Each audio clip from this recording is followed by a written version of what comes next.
Assalamualaikum warahmatullahi wabarakatuh. Bagaimana kabar anak-anakku sekalian? Insya Allah semuanya dalam keadaan sehat walafiat ya. Alhamdulillah, demikian dengan ibu guru pun dalam keadaan sehat walafiat. Kita bersyukur kepada Allah karena Allah memberikan kita begitu banyak nikmat. Salah satunya adalah nikmat sehat walafiat, sehingga kita dapat kembali bertemu dan bersua dalam pembelajaran pendidikan agama Islam dan budi pekerti. Anak-anak, tidak terasa kita sudah masuk ke pembelajaran 4, yaitu tentang puasa Ramadan.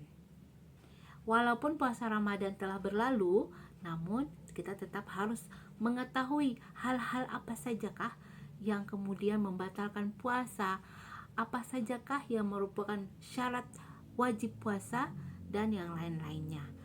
Sebelum kita memulai pembelajaran PAI, mari kita sama-sama mengucapkan basmalah. Bismillahirrahmanirrahim. Anak-anak, untuk pembelajaran PAI ini, maka Ibu Guru akan menyampaikan kompetensi dasar apa yang akan kita capai setelah pembelajaran ini.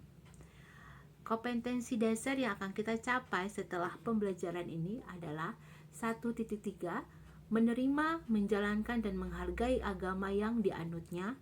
1.4, menunaikan salat tarawih dan tadarus Al-Quran di bulan Ramadan sebagai wujud ketaatan kepada Allah dan Rasulnya. 3.5, mengetahui hikmah puasa Ramadan yang dapat membentuk akhlak mulia.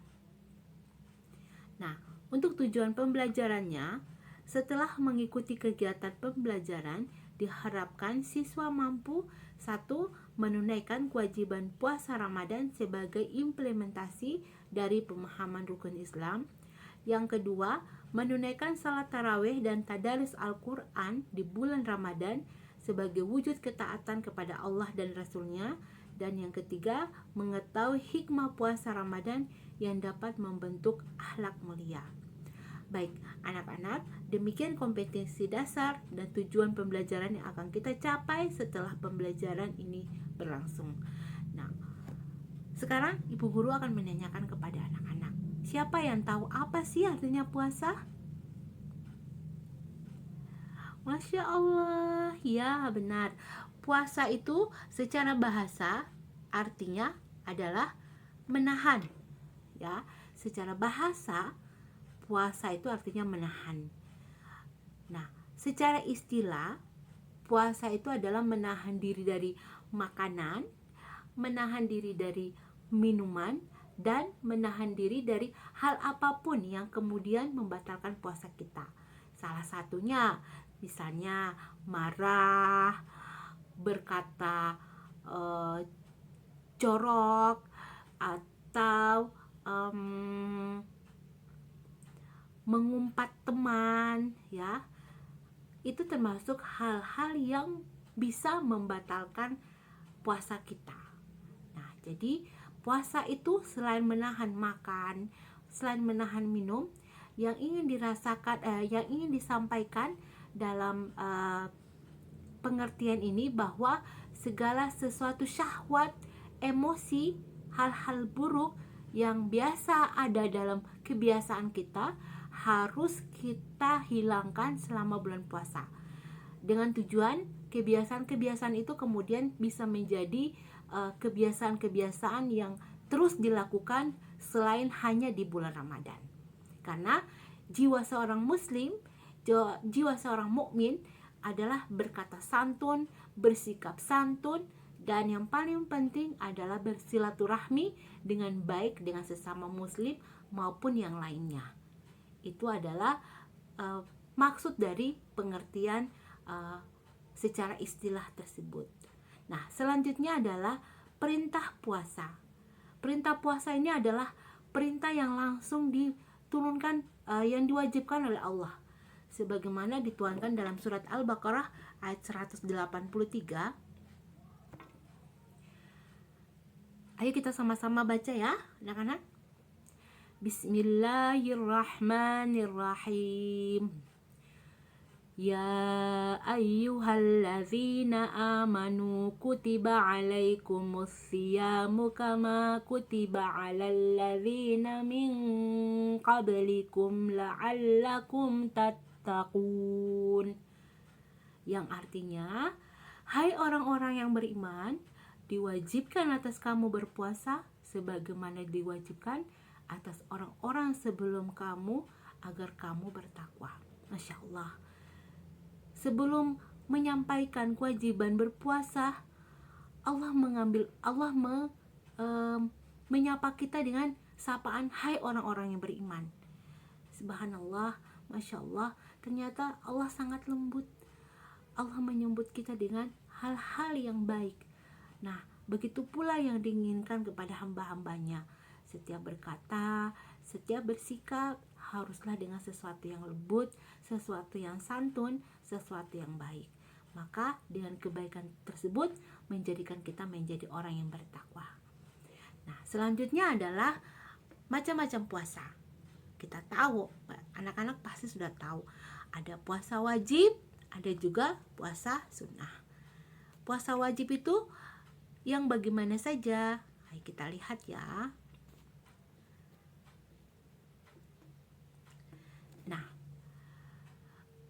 puasa wajib yang seperti sekarang kita sedang bahas, yang pertama adalah puasa Ramadan yang dilaksanakan pada bulan Ramadan.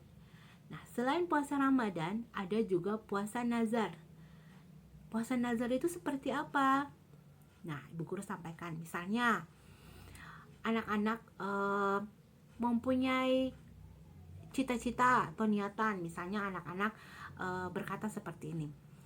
Kalau saya lulus dengan nilai yang sangat bagus atau mendapatkan nilai 90, saya akan bernazar untuk puasa 2 hari.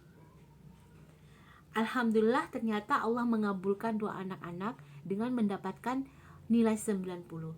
Maka wajib bagi anak-anak untuk menjalankan puasa nazar selama 2 hari tersebut.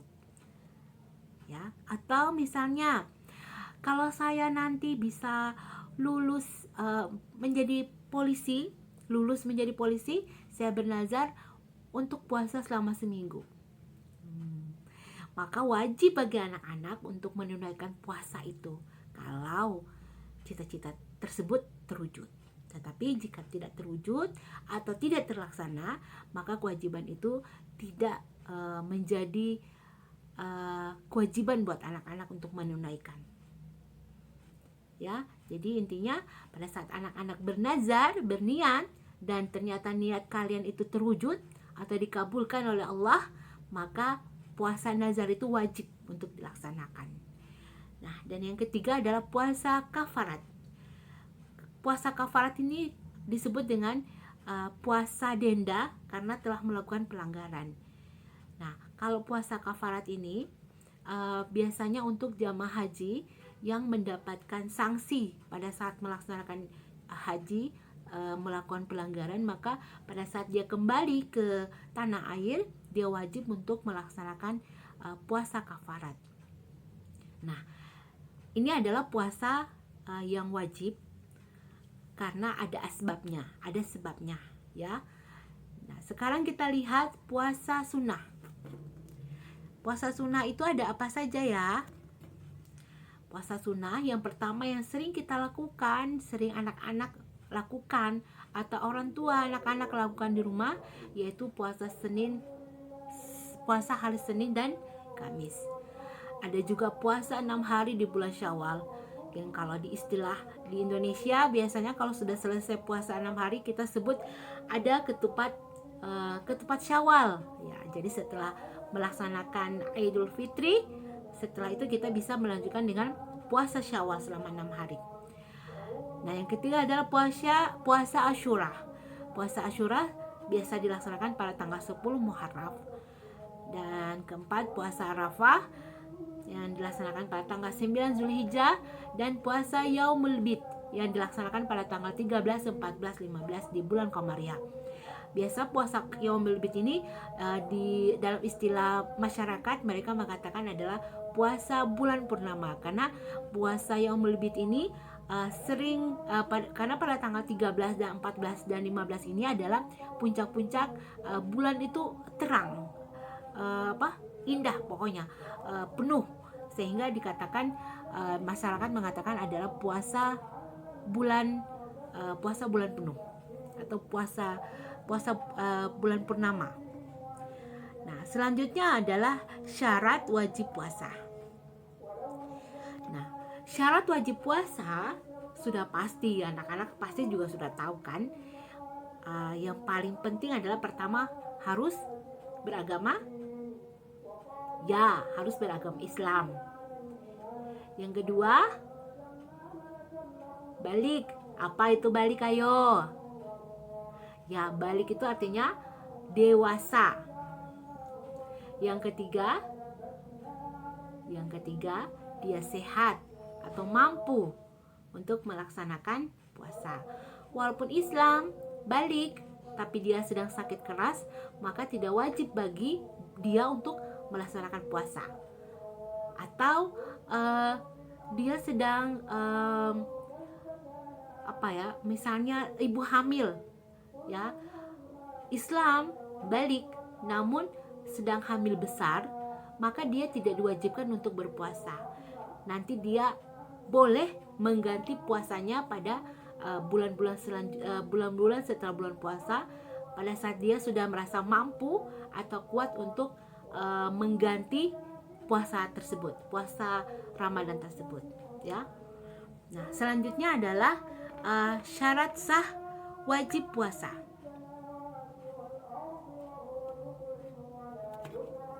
Nah, puasa dianggap sah apabila misalnya untuk seorang wanita berarti dia harus suci dari haid dan nifas. Ya, kalau dia lagi haid berarti dia tidak boleh melaksanakan puasa. Setelah dia selesai haid, kemudian dia telah mandi suci, boleh dia kembali melaksanakan puasa tersebut. Dan puasa pada saat dia tidak melaksanakan puasa tersebut, pada saat dia lagi haid, dia tidak berpuasa, maka dia wajib untuk menggantikannya pada bulan-bulan setelah bulan puasa. Nah, yang kedua adalah mumayyiz. Mumayyiz itu artinya dia tidak bisa membedakan baik dan buruk.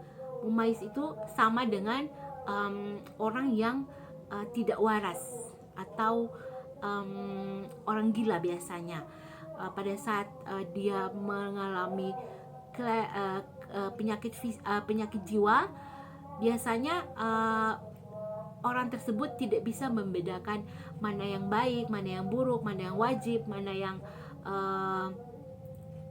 yang baik buruk, ya. Jadi akal sehatnya tidak ada, akal baiknya itu tidak ada, sehingga orang tersebut tidak diwajibkan untuk berpuasa. Nah, yang ketiga dilaksanakan dalam waktu yang dibolehkan. Jadi kalau bulan Ramadan berarti hanya dilaksanakan pada bulan Ramadan. Jangan sudah selesai bulan Ramadan lalu tanpa ada misalnya kalau orang hamil itu karena pada saat hamil dia tidak bisa berpuasa, maka dia wajib menggantikannya di luar bulan puasa. Beda dengan orang yang kemudian tidak berhalangan apa-apa pada saat bulan puasa, dia menunaikan puasanya full pada bulan Ramadan, maka dia tidak wajib untuk berpuasa kembali di bulan selain bulan Ramadan, kecuali dia mempunyai hutang puasa. Seperti yang tadi Bu Guru sudah contohkan, misalnya seperti ibu hamil yang mempunyai kendala tidak bisa berpuasa pada bulan puasa, maka dia wajib membayar hutang puasanya itu di luar bulan Ramadan. Tetapi kalau bagi bagi orang yang bisa melaksanakan puasa full pada bulan Ramadan tanpa ada kendala, tanpa ada sakit, alhamdulillah dia bisa menyelesaikan selama 1 bulan full, maka dia tidak boleh lagi melaksanakan puasa Ramadan di luar puasa-puasa yang di luar bulan puasa. Kalau dia ingin melaksanakan puasa, boleh dia laksanakan puasa sunnah yang tadi sudah kita simak sama-sama. Ya, selanjutnya adalah rukun puasa. Nah, rukun puasa sudah pasti. Pertama kita harus berniat. Berniat pada malam hari, sebelum fajar kita sudah harus berniat bahwa besok kita akan berniat untuk puasa Ramadan. Yang kedua adalah meninggalkan segala sesuatu yang membatalkan puasa, mulai dari terbit fajar sampai matahari terbenam. Hal-hal apa saja yang disunahkan dalam berpuasa? Saat berpuasa, hal-hal apa saja yang disunahkan? Yang pertama adalah kita makan sahur di malam hari. Ya, mengakhiri sahur, menyegerakan berbuka dan berdoa ketika berbuka, memperbanyak ibadah dengan tadarus, salat sunnah, iktikaf, berdiam diri dalam masjid, dan beramal saleh lainnya. Jadi pada saat berbulan puasa, hal-hal sunnah yang biasa kita lakukan sebelum bulan Ramadan harus lebih banyak kita tingkatkan pada saat bulan Ramadan. Karena pada saat bulan Ramadan, kebiasaan-kebiasaan baik atau kebiasaan-kebiasaan sunnah akan memiliki keistimewaan yang lebih pada saat kita laksanakan di bulan Ramadan. Salah satunya adalah keistimewaan pahalanya berlipat-lipat dibandingkan kebiasaan dibandingkan dengan pada saat kita melakukan bukan di bulan Ramadan. Nah, selanjutnya anak-anak, tentang hal-hal yang membatalkan puasa. Pasti anak-anak sudah pada tahu ya, hal-hal apa saja sih yang membatalkan puasa. Nah, sudah jelas bahwa makan minum sudah pasti membatalkan puasa. Merokok dengan sengaja pun membatalkan puasa. Yuk ingat ya, nanti kalau lihat papanya merokok harus segera disampaikan, "Papa, merokok itu membatalkan loh, Pak." Ya. Muntah dengan sengaja. Kalau pada saat kita berpuasa, kita naik mobil, naik kapal, lalu kita muntah, itu tidak membatalkan puasa kita. Tetapi kalau pada saat kita sengaja ingin membatalkan, kita memasukkan jari ke dalam mulut sehingga bisa mengeluarkan muntah, nah itu yang membatalkan. Karena kita pertama sudah berniat ingin membatalkan puasa melalui muntah, ya, itu saja sudah membatalkan. Yang ketiga adalah hilang akal, seperti yang tadi sudah Ibu Guru sampaikan. Hilang akal, gila. Mabuk di sini bukan berarti mabuk naik kendaraan ya. Mabuk di sini yaitu setelah meminum minuman yang memabukkan. Nah, yang keempat adalah haid atau nifas bagi wanita. Yang kelima yaitu murtad, keluar dari Islam. Yang terakhir yaitu memasukkan sesuatu ke dalam tubuh walaupun bukan makanan. Jadi walaupun kita sengaja memasukkan sesuatu ke dalam mulut dengan sengaja, maka itu pun bisa membatalkan puasa. Ya, jadi walaupun tidak tertelan oleh kita, walaupun bukan makanan, tetapi kita sengaja memasukkannya ke dalam mulut, itu bisa membatalkan puasa kita. Nah, anak-anak, selanjutnya adalah golongan orang yang tidak boleh berpuasa. Nah, siapa-siapa sajakah yang diberikan keringanan untuk tidak berpuasa pada bulan Ramadan? Yang pertama adalah orang yang sakit parah dan tidak kuat berpuasa. Yang kedua adalah musafir, dan yang ketiga adalah wanita hamil atau sedang menyusui. Ketiga golongan ini boleh tidak menjalankan puasa wajib, tetapi berkewajiban mengganti di hari yang lain. Tadi Ibu Guru sudah sampaikan ya. Nah, selanjutnya adalah hal-hal apa saja yang akan merusak nilai puasa kita. Yang pertama yaitu melakukan perbuatan atau perkataan tercela seperti berkelahi, berdusta, menghina, menghasut, dengki, marah, memfitnah, dan perbuatan tidak terpuji lainnya. Yang kedua adalah sengaja melihat gambar-gambar yang membangkitkan nafsu syahwat. Ya, kalau pada saat kita pegang HP, kemudian kita berniat ingin melihat sesuatu yang tidak baik untuk mata kita, sesuatu yang tidak baik untuk kita tonton, maka itu membatalkan puasa kita. Namun pada saat kita lagi sedang melihat HP, ternyata ada iklan yang lewat, tidak direncanakan oleh kita, harus kita segera meninggalkannya. Insya Allah puasa kita tidak batal, karena bukan kita yang berniat untuk melihat, ya. Nah, tapi kalau sudah tidak disengaja untuk melihat, dia tiba-tiba muncul, lalu kita merasa keenakan untuk melihat, nah itu yang juga bisa merusak puasa kita. Karena pada saat kita tidak berniat, tetapi kemudian ada tontonan tersebut dan kita merasa senang untuk menontonnya terus, nah sama saja, berarti kita sudah membatalkan puasa kita, karena kita sudah senang untuk melihat gambar-gambar yang dapat membangkitkan syahwat kita. Nah, selanjutnya adalah hikmah dari berpuasa. Apa sih hikmah berpuasa itu? Sudah pasti hikmah puasa yang paling pertama dan yang paling utama adalah melatih kesabaran kita. Dan yang kedua, melatih kedisiplinan, karena kita tidak dibolehkan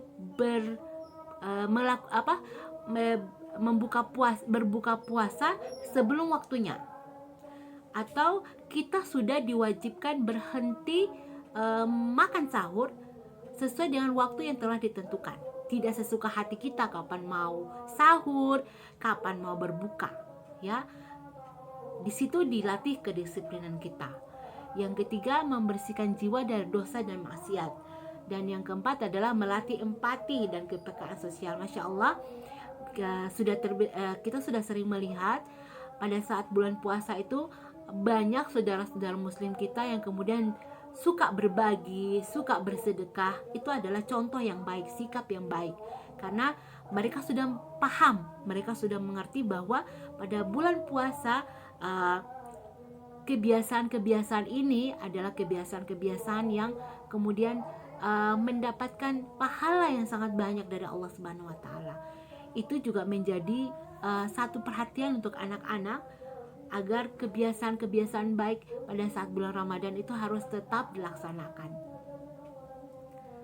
Yang terakhir yaitu tentang amalan di bulan puasa. Amalan-amalan apa sajakah yang dapat kita laksanakan pada bulan puasa? Yang pertama adalah sholat tarawih. Nah, sholat tarawih ini Masya Allah hanya bisa kita rasakan pada saat bulan Ramadan saja, ya. Kalau bukan bulan Ramadan kita tidak bisa merasakan sholat tarawih. Makanya pada saat bulan Ramadan kita harus benar-benar memanfaatkan salat tarawih tersebut, karena kita tidak pernah tahu usia kita apakah masih bisa merasakan tarawih pada tahun selanjutnya, ataukah pada tahun selanjutnya kita masih dalam keadaan sehat walafiat, sehingga pada saat kita masih kuat, masih diberikan kesempatan oleh Allah untuk melaksanakan bulan Ramadan, melaksanakan sholat tarawih, maka anak-anak, ibu guru dan orang tua harus melaksanakan sholat tarawih tersebut. Tapi ada satu yang ibu guru ingin tekankan: pergi sholat tarawih, niat sholat tarawih, maka yang harus dilaksanakan adalah sholat tarawihnya, bukan pada saat meninggalkan rumah, berpamitan dengan orang tua, ingin menyampaikan berpamitan kepada orang tua akan melaksanakan sholat tarawih, padahal sampai di masjid itu hanya bercanda, hanya senda gurau dengan teman-teman, tidak khusyuk dalam sholat, atau yang ekstrimnya hanya numpang duduk di masjid, nongkrong dengan teman, setelah jamaah di masjid melaksanakan sholat tarawih, baru mereka juga ikutan pulang, seakan-akan mereka juga telah melaksanakan sholat, ya. Masya Allah, itu adalah hal-hal yang kemudian bukan cermin dari seorang muslim yang baik, karena menipu diri sendiri dan juga menipu orang lain. Makanya ibu guru berharap kepada anak-anak berniat dari rumah untuk melaksanakan sholat tarawih, maka laksanakanlah sebaik-baiknya, laksanakanlah secara khusyuk, ya. Jangan sampai di sana, maksudnya jangan sampai berniat berpamitan dari orang tua untuk melaksanakan sholat tarawih, tetapi ternyata sampai di masjid cuma tinggal duduk, ketawa-ketawa, ganggu teman, cerita-cerita, ya. anak-anak sudah tidak melaksanakan sholat tarawih. Yang kedua, mengganggu yang lain yang sedang khusyuk melaksanakan sholatnya. Jadi ibu guru mohon untuk anak-anak yang ada di kelas 5 SD Islam Albina untuk bisa betul-betul khusyuk dalam sholat tarawih, ya. Nah, kita lanjut lagi. Yang selanjutnya adalah witir, tadarus Al-Quran. Nah, tadarus Al-Quran sudah biasa kita laksanakan keseharian, ya. Tetapi tadarus Al-Quran ini kemudian menjadi sesuatu yang sangat lebih baik lagi pada saat bulan Ramadan, karena pahala yang dijanjikan oleh Allah itu berlipat-lipat ganda pada saat kita melaksanakan atau pada saat kita membaca Al-Quran pada bulan Ramadan. Nah, yang keempat adalah sedekah. Ya, sedekah seperti yang tadi Bu Guru sudah sampaikan, bahwa alhamdulillah masyarakat Indonesia sudah sangat paham bahwa sedekah adalah amalan yang sangat baik pada saat bulan puasa. Yang selanjutnya adalah belajar agama melalui pengajian, mendengarkan ceramah agama, taklim, ya. Yang terakhir adalah iktikaf. Iktikaf itu apa? Biasanya iktikaf itu dilaksanakan di 10 hari terakhir di bulan Ramadan. Berdiam diri di dalam masjid, hanya melakukan ibadah dengan niat akan mendapatkan Lailatul Qadar. Ya, Lailatul Qadar itu adalah malam yang lebih baik dari 1000 malam lainnya. Ya, jadi pada saat iktikaf 10 hari itu para muslim dan muslimah berdiam diri di dalam masjid dengan melaksanakan ibadah dengan niat untuk mendapatkan Lailatul Qadar. Baik anak-anak, kita sudah menyelesaikan semua materi-materi yang ada di pembelajaran 4. Ibu guru berharap pembelajaran ini bukan hanya menjadi kewajiban karena belajar hari ini, tetapi ibu guru berharap seperti yang tadi sudah ibu guru sampaikan tujuan dari pembelajaran kita. Setelah pembelajaran ini, apa yang telah disampaikan, apa yang telah anak-anak cermati, dan apa yang telah anak-anak baca bisa kemudian menjadi sesuatu yang dapat anak-anak amalkan dalam keadaan di kehidupan sehari-hari. Lebih baik lagi kalau anak-anak sudah paham, kemudian mengamalkan untuk diri sendiri dan juga mengajak orang lain, mengajak keluarga, mengajak teman-teman, ya, untuk berbuat kebaikan. Kesimpulan yang dapat kita ambil pada pembelajaran ini bahwa amalan ibadah puasa pertama mengajarkan kita untuk bersabar. Yang kedua, bulan Ramadan ini mengajarkan kita untuk bersikap santun, bersikap baik kepada orang lain. Dan yang ketiga, yang paling penting adalah bulan Ramadan ini mengajarkan kita untuk bersikap disiplin. Ya, jadi ibu guru berharap semoga apa yang telah ibu guru sampaikan kepada anak-anak bisa menjadi satu amalan yang baik, yang bisa dijadikan amalan untuk anak-anak melaksanakannya setiap hari. Baik anak-anak soleh dan soleha, anak-anak yang cerdas, insya Allah kita akan ketemu lagi di pembelajaran berikutnya. Dan semoga Allah selalu melindungi kita, selalu memberikan kita nikmat sehat walafiat, jadi sehingga kita bisa bertemu kembali. Ya, kita tutup pertemuan kita dengan membaca doa majelis. Subhanakallahumma wa bihamdika asyhadu an la ilaha illa anta astaghfiruka wa atubu ilaik. Assalamualaikum warahmatullahi wabarakatuh.